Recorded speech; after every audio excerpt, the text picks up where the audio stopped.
Having a digital twin basically is a software, is a living software that gets some information and then produces something which might be knowledge, might be a prediction for the future, and in general simulates, let's say, the human body, the human function, the human behavior, and so on. So starting from that point and having a software to run, you need some time, a lot of computing power.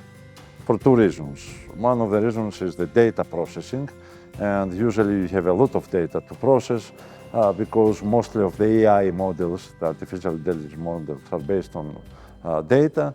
And second, because you are doing a simulation of the human body using a computer, and you are using equations that you have to solve. Then you are going to a level up because you have to model something from the cell and going up to the organ and to the body.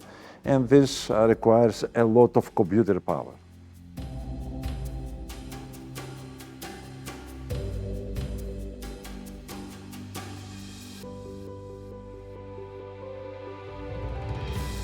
Let's take that we have, let's say, the human heart, and for that we have built a model, a digital twin, how the human heart works.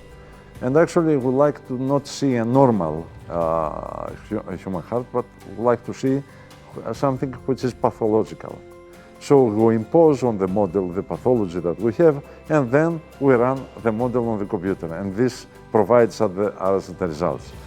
But basically, in order to do that, you might require, let's say, hours for training an AI model, or weeks or months. This is where the high-performance computing infrastructure is needed.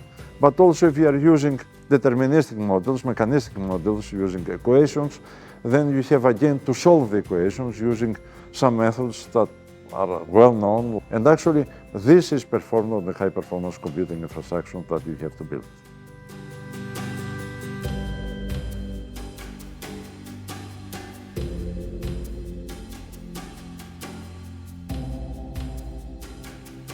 Let's take a very good example of our cloud supercomputer infrastructure. It has around 86,000 nodes compared to 4 nodes that you have in your computer, 4 computer nodes. So this is the difference in size. But also what you have to see is the amount of storage that you have there, which is now terabytes. It's not something like 1 or 2 terabytes that you have in your computer, but basically also you have to see that today we're using in what is called pentascale or a hexascale computing infrastructure.